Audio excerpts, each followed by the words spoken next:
Pada mulanya adalah firman. Firman itu bersama-sama dengan Allah, dan firman itu adalah Allah.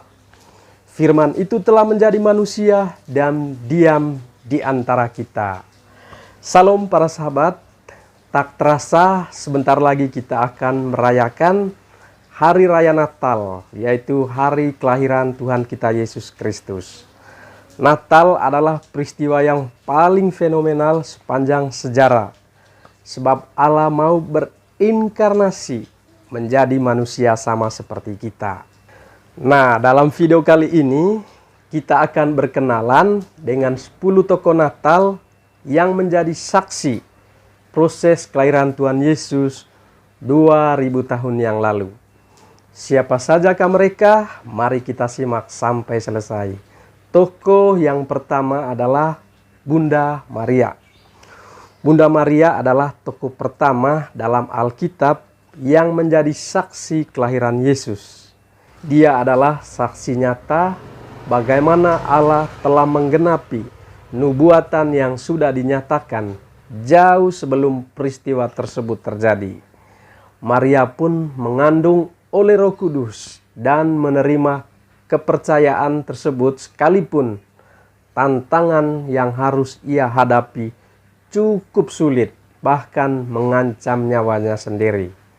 Karena hamil di luar nikah adalah hal yang sangat memalukan menurut tradisi Yahudi.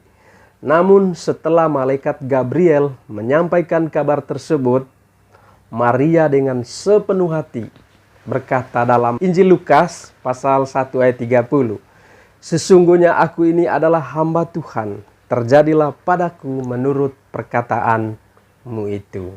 Wow, luar biasa iman Bunda Maria. Tokoh Alkitab yang kedua adalah Malaikat Gabriel. Malaikat Gabriel bisa dibilang adalah orang yang pertama mengetahui rencana kelahiran Tuhan Yesus Kristus.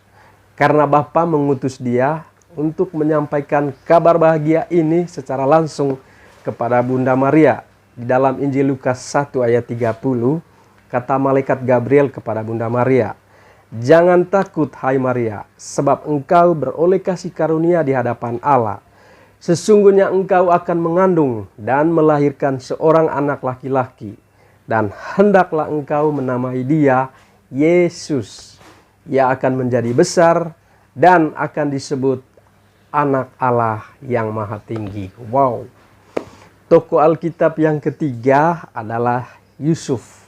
Yusuf menjadi pria yang paling mendukung rencana Allah karena dia mau menerima Maria yang telah mengakui kehamilannya oleh karena kuasa Roh Kudus.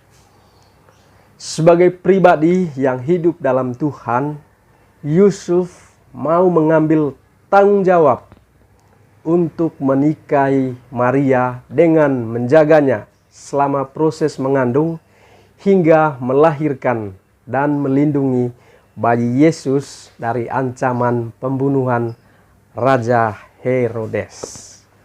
Tokoh Alkitab yang keempat adalah Tuhan Yesus sendiri. Tuhan Yesus adalah tokoh utama dalam kisah Natal. Yesus adalah Allah sendiri. Ia mau merendahkan dirinya sendiri menjadi manusia, menanggalkan segala kuasanya, dan ingin datang ke dalam dunia ini demi untuk menyelamatkan kita umat manusia. Yohanes 3:16, "Karena begitu besar kasih Allah akan dunia ini, sehingga ia mengutus anaknya yang tunggal agar barang siapa yang percaya kepadanya tidak binasa, melainkan beroleh hidup yang kekal." Tokoh Alkitab yang kelima adalah Raja Herodes. Raja Herodes adalah orang yang paling menentang kedatangan Tuhan Yesus. Dia takut jika Yesus akan merebut kekuasaannya sebagai seorang raja. Namun dengan pimpinan Tuhan, Maria dan Yusuf bisa melindungi bayi Yesus lolos dari pembantaian yang direncanakan oleh Raja Herodes. Dalam Injil Matius pasal ketiga ayat 16, setelah orang-orang Majus itu berangkat, nampaklah malaikat Tuhan datang kepada Yusuf dalam mimpi dan berkata, Bangunlah, ambillah anak itu serta ibunya, larilah ke Mesir, dan tinggallah di sana sampai aku berfirman kepadamu. Karena Herodes akan mencari anak itu untuk membunuh dia. Tokoh Alkitab yang keenam adalah Simeon. Simeon adalah orang benar yang berpengharapan akan melihat Sang Mesias sebelum ia mati. Kedatangan Tuhan Yesus dinyatakan kepadanya secara pribadi oleh Roh Kudus. Di Injil Lukas pasal kedua ayat 26 berbunyi, kepadanya telah dinyatakan oleh Roh Kudus bahwa ia tidak akan mati sebelum ia melihat Mesias, yaitu yang diurapi Tuhan. Tokoh Alkitab yang berikutnya, yang ketujuh, adalah orang Majus. Orang Majus adalah salah satu tokoh Natal yang paling favorit. Mereka tidak hanya bersemangat untuk menyembah sang raja yang baru lahir dan melakukan perjalanan yang sangat jauh hanya untuk bertemu secara langsung dengan bayi Yesus.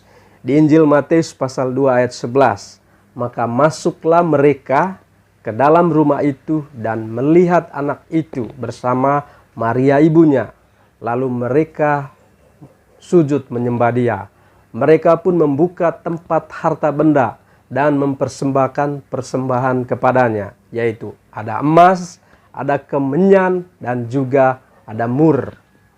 Tokoh Alkitab yang ke-8 adalah Elisabet. Elisabet adalah sepupu dari Bunda Maria. Saat Maria datang berkunjung, Elisabet yang saat itu sedang mengandung segera mengetahui bahwa Maria, saudara sepupunya, sedang mengandung sosok yang sangat istimewa. Elisabet pun memuji Bunda Maria karena dia telah dipilih oleh Allah untuk mengandung Sang Juru Selamat dunia. Di Injil Lukas pasal 1 ayat 42 tertulis, dan ketika Elisabet mendengar salam Maria, melonjaklah anak yang di dalam rahimnya, dan Elisabet pun penuh dengan Roh Kudus.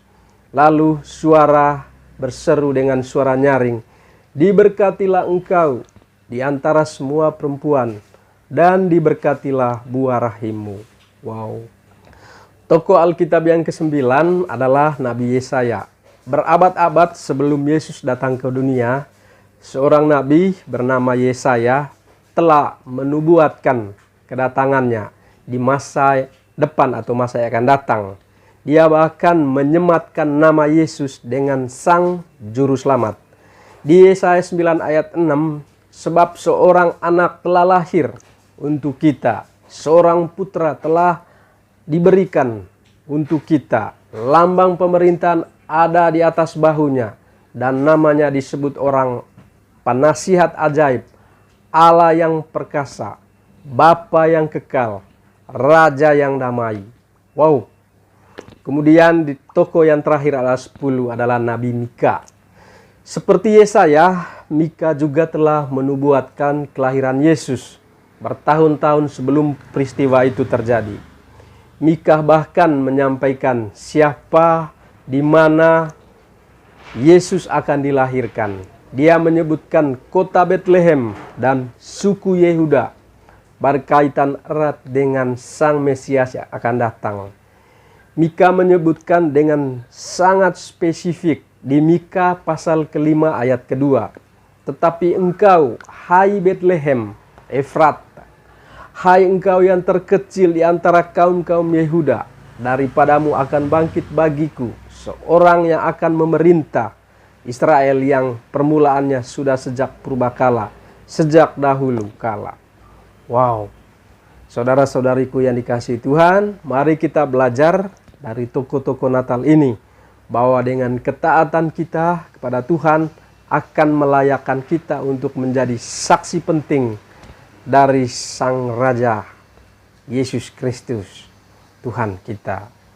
Nah, selamat untuk mempersiapkan hati dan batin kita untuk menyambut Sang Raja, yaitu Yesus Kristus. Semoga kita semua senantiasa diberkati Tuhan.